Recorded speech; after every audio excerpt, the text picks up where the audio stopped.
Assalamualaikum warahmatullahi wabarakatuh. Saya Udin Komarudin, mahasiswa Hukum Keluarga Islam semester 5. Pada kesempatan ini saya akan memaparkan materi mengenai tata cara panggilan dan proses yang mendulinya dalam konteks praktek peradilan. Materi ini dibimbing oleh dosen pengampu Ibu Rosita Ibrahim SH MH. Alur umum proses. Pada slide ini bisa kita lihat bahwa proses panggilan dalam hukum tidak berdiri sendiri. Ya, sebelum panggilan dilakukan terdapat beberapa tahapan penting, yaitu adanya laporan atau pengaduan. Kedua, dilanjutkan dengan penyidikan awal. Ketiga, penetapan status pihak yang diperiksa. Keempat, barulah kemudian surat panggilan dikeluarkan.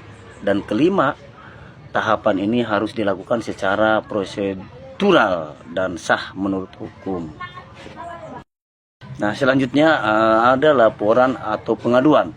Ya, proses ini dimulai ketika masyarakat atau korban melaporkan suatu laporan tindak pidana kepada aparat penegak hukum.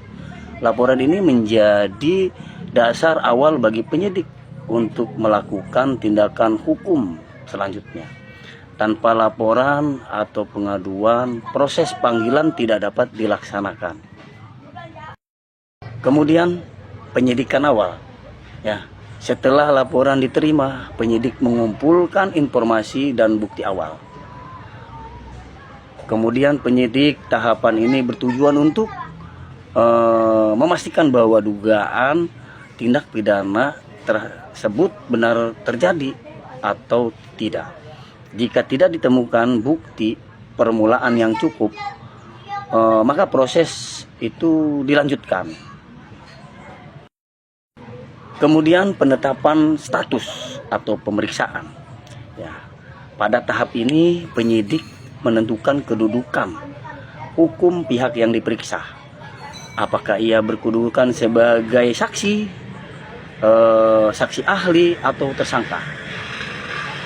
Kemudian penetapan status ini penting karena akan mempengaruhi hak dan kewajiban dalam proses pemeriksaan. Nah, kemudian surat panggilan 1 dan 2. Nah, panggilan harus dilakukan secara sah dan patut. Artinya, yang pertama, surat panggilan disampaikan minimal 3 hari sebelum pemeriksaan. Kedua, isi panggilan harus jelas waktu, tempat, dan kapasitas pemanggilan.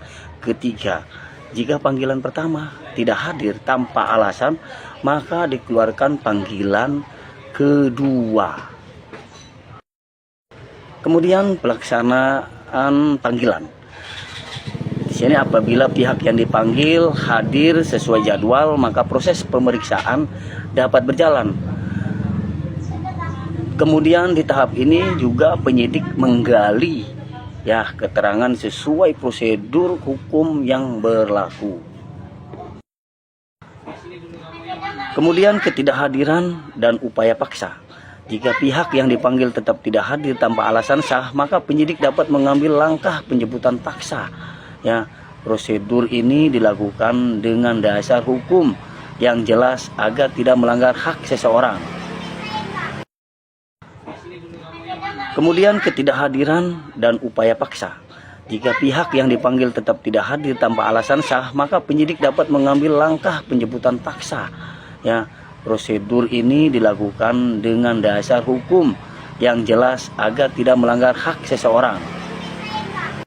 Jadi dengan demikian penyampaian materi mengenai tata cara panggilan dan proses yang mendahulunya, ya, semoga materi ini dapat menambah wawasan kita dalam memahami proses hukum secara prosedural.